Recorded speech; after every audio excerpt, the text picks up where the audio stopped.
Gestión ambiental, conflicto ambiental, presentado por Yurani Fuentes y Ángel Llaneres. Nuestro caso fue seleccionado el caso de Hidroituango. Lo vamos a hacer tipo Nelpicia. En esta noche le vamos a hablar sobre el caso Hidroituango ubicado en el departamento de Medellín, entre los municipios de Ituango y Valdivia. El caso Hidroituango está relacionado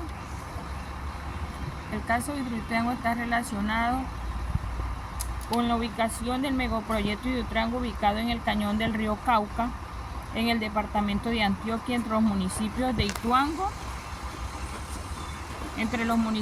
Ituango y Valdivia, a unos 170 kilómetros de Medellín. La crisis del megaproyecto ocurrió en los años 2018 y 2019.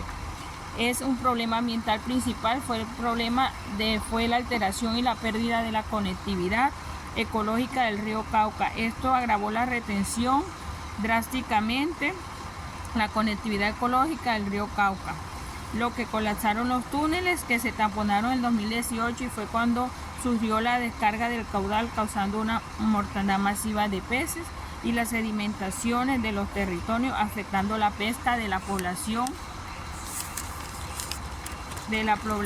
indígena.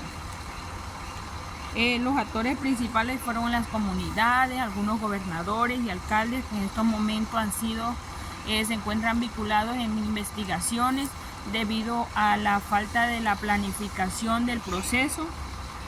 El mecanismo de participación que se utilizó fue la consulta previa. Debido a que se vulneraron algunos derechos, la consulta previa sí se hizo, pero cuando ya había avanzado en un 90% la obra. Por otro lado,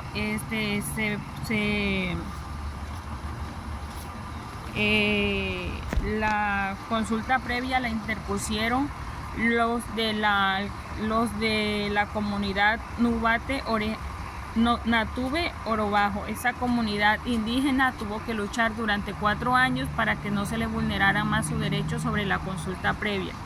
La consulta previa es un derecho fundamental que surgió en 1989 con el convenio 169 de la Organización Internacional OIT. La comunidad Natube Orobajo solicitó la consulta antes de que se tomaran decisiones que pudieran afectar su territorio.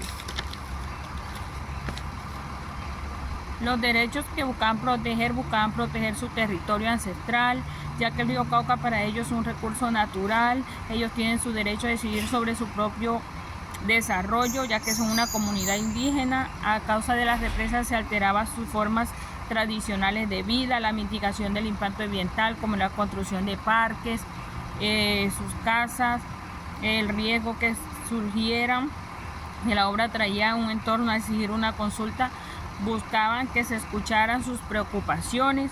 Por otro lado, se vulneraron los derechos como fue el irrespeto al territorio ancestral indígena, a su cultura, la colectividad. Por otro lado, también las generaciones de divisiones y conflictos al interior de la comunidad a través de ofrecimientos de prebendas. Por otro lado, la generación de pánico colectivo a difundir a nuestra comunidad. Por último, la negativa sistemática de EPM para negar su derecho al proceso de la consulta previa.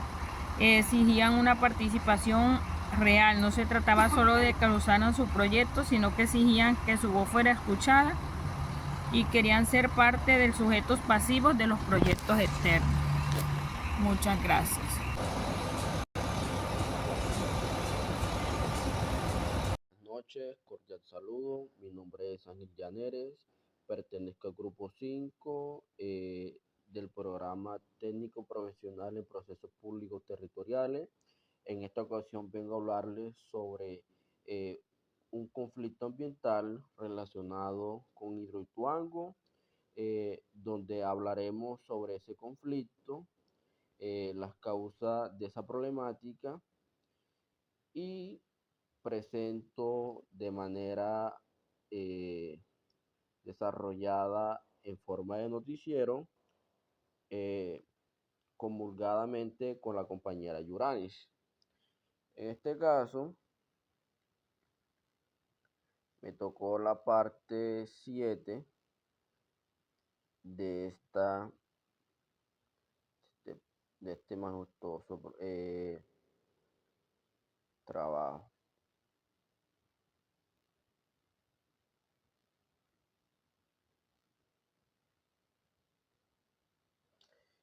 Ahí vemos desde la parte donde me corresponde, donde la parte investigativa fue la crisis de Hidroituango.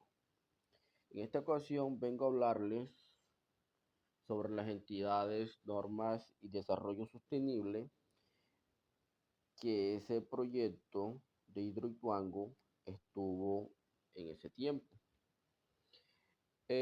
Vamos a hablar sobre las entidades en el foco sancionatorio, como lo fue la ANLA, el Ministerio de Ambiente. Vamos a resaltar que el Ministerio de Ambiente como directriz política y la ANLA como entidad responsable directa de otorgar, modificar y supervisar las respectivas licencias ambientales durante esa problemática.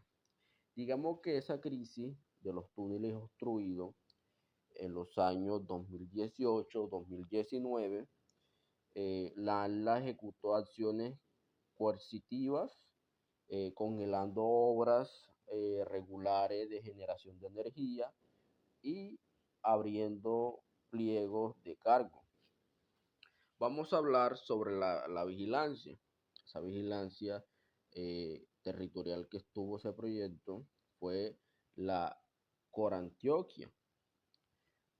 Como bien lo explica, Corantioquia es una autoridad regional donde lideró el monitoreo territorial sobre los efectos inmediatos a los biomas, la fauna silvestre y los recursos hídricos. Ejerció operaciones urgentes de salvamentos hísticos y faunísticos por las descargas intempestivas del caudal del río Cauca y secamientos críticos en zonas bajas. Esos son algunas de las entidades que estuvieron en ese foco por parte administrativa. Vamos a hablar sobre las autoridades. Bueno, el rol dual ante la crisis fue la fase de planificación y ejecución, donde las entidades mostraron un enfoque marcadamente permisivo, aprobando licencias de alta complejidad y permitiendo desvíos técnicos como la polémica, la galería auxiliar de desviación sin suficientes salvaguardas preventivas. Tenemos que tener en cuenta que esa fase de emergencia fue en el año 2018-2019, donde la postura viró una reactiva y sancionatoria. La ANLA aplicó multas y suspendió labores regulares, ordenando el rescate masivo y mitigación de la muerte masiva de peces junto con Corantioquia. Tenemos que tener en cuenta que también hubo un marco normativo del conflicto, donde la OIT, convenio 169, ratificado por la ley 21 de 1991, es la norma vinculante internacional que ampara el derecho fundamental a la consulta previa de los pueblos tribales. Entonces tenemos que tener en cuenta que ese marco normativo también es un derecho fundamental a nivel internacional. Tenemos que tener en cuenta que también no ampara la Constitución del 91. artículo que consagra el derecho a gozar de un ambiente sano. Eso está en el artículo 79 de nuestra Constitución Política. Planificación de recursos, que está en el artículo 80, y participación de etnia, que es en el artículo 330 de nuestra Constitución Política. ¿Qué pasa? La asigna y licencia, eso está amparado por la Ley 99 de 1993 y el decreto 1076-2015, que rigen los procesos, licencia e instrumentos preventivos de impacto ambiental en Colombia. Todo lo que hemos declamado eh, hace parte del marco normativo del conflicto. Vamos a pasar un poco ya a la ruptura del equilibrio sostenible, donde el pilar económico energético fue de un 85% de prioridad, el pilar ambiental o de los ecosistemas fue el 25%, un desastre bastante crítico. El pilar social, donde fueron las comunidades vulnerables, fue de un 20% de los derechos vulnerados. Vamos a tener en cuenta que también hubo eh, unos reportes judiciales donde hubo una sentencia y cicatrices permanentes, donde es llamado el juicio histórico. Tras 9 años de batalla jurídica, la comunidad indígena Mutabe de Oro Bajo amparó su derecho y suscribió 26 acuerdos de compensación ambiental, social e infraestructura básica. La pregunta más común que se habla en este proceso, que si se solucionó ese conflicto, esa anomalía de raíz. Mm, Según el análisis bastante crítico, pienso que no. ¿Por qué? Porque no de forma íntegra. Esas consultas se adelantó cuando la construcción ya era irreversible, ¿cierto? Donde hubo unos daños hacia las comunidades que vivían de manera adyacente, de manera cercana, de manera cerquita de todo ese proyecto, esa infraestructura que estaba cerca de esas comunidades, donde el territorio más afectado fue Sagrado de Oro Bajo, las escuelas, los cementerios tradicionales y cultivos quedaron de manera inundada, de manera irremediable, donde fue una crisis bastante, una crisis bastante,